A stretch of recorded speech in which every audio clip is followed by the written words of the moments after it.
আর পরিষ্কার পরিচ্ছন্ন কলবের জন্যই আল্লাহ রাসূল বলেছেন তোমরা বেশি বেশি পরিমাণ আল্লাহ পাকের জিকির করবে।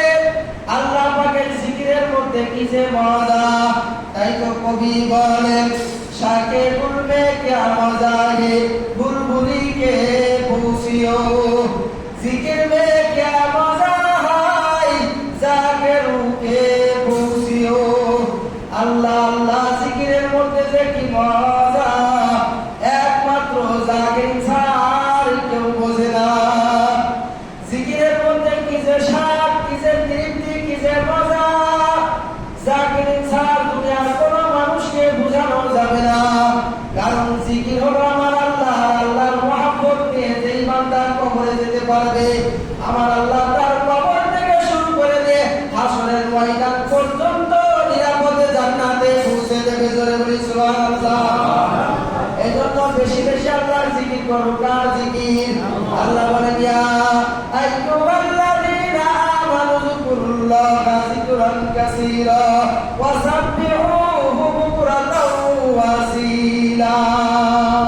হে বান্দারা তোমরা বেশি বেশি সকাল এবং সন্ধ্যা আল্লাহ পাকের জিকির করো। কার জিকির?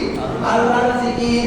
আমরা এমন ভাবে আল্লাহকে ডাকবো, এমন ভাবে খেয়াল করবো, চক্ষুটা বন্ধ করি আর চিন্তা করি আরে এখন দুনিয়া আছে একবার নাও থাকতে পারি, এমন মৃত্যুর মুরাকাবা করি আমরা আরে দুনিয়া কিছু না কিছু নাই, ছেলে নাই, মেয়ে নাই, বাড়ি নাই, ঘর নাই, টাকা নাই, সম্পদ নাই, মান নাই, সম্মান নাই, কিছু নাই, পীরগিরি নাই, ইমামগিরি নাই, মুফতিগিরি নাই, মুহাদ্দিসগিরি নাই, আমার কাছে কোনো কিছু নাই।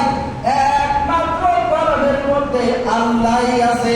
যারা আল্লাহকে নিয়ে কবরে যেতে পারবে, আল্লাহ রাব্বুল আলামিনকে যারা কলবের মধ্যে সেট করতে পারবে তাদের জন্য দুনিয়া ও আখিরাত উভয় জাহান সহজ হয়ে যাবে। এজন্য আসুন আমরা এমন ভাবে আল্লাহর জিকির করব, চক্ষুটা বন্ধ করি আর খেয়ালের সাথে আল্লাহ রাব্বুল আলামিনের জিকির করব। যেমন বলবো লা ইলাহা ইল্লাল্লাহ, তখন খেয়াল করব আল্লাহ বাদে আর কেউ মাবুদ নাই। যখন বলবো সুবহানাল্লাহ, আমার আল্লাহ সব চাইতে পবিত্র, আমার আল্লাহ সব চাইতে পবিত্র। যখন বলবো আলহামদুলিল্লাহ, সমস্ত প্রশংসা আল্লাহর জন্য। যখন বলবো আল্লাহু আকবার, খেয়াল করবো আমার আল্লাহ সব চাইতে বড়, আল্লাহর উপরে আর বড় কোনো কিছু চলে না, আল্লাহ সব চাইতে বড়। যখন বলবো লা ইলাহা ইল্লাল্লাহ, তখন খেয়াল করবো দিলে দিলে আল্লাহ বাদে আর কেউ মাবুদ নাই। যখন বলবো ইল্লাল্লাহ, আমার কলবে শুধু আল্লাহই আছে। যখন বলবো আল্লাহ আল্লাহ, মুহাব্বতের সাথে এমন ভাবে আল্লাহ আল্লাহ করে ডাকবো আমার আল্লাহ বলবে বান্দা বুলাও কেন, বান্দা বুলাও কেন। এই খেয়ালের সাথে আমরা এখনই আল্লাহ পাকের জিকির করবো।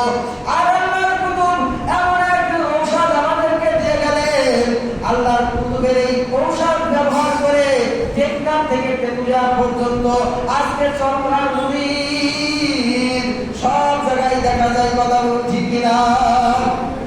এই জন্য আমরা সবাই আল্লাহকে নিয়ে কবরে যেতে চাই, চক্ষুটা বন্ধ করে মাওলার যেই ধ্যান ও খেয়ালের সাথে আমাদের জিকির বাতানো আছে এই খেয়ালের সাথে জিকির করি। সুবহানাল্লাহ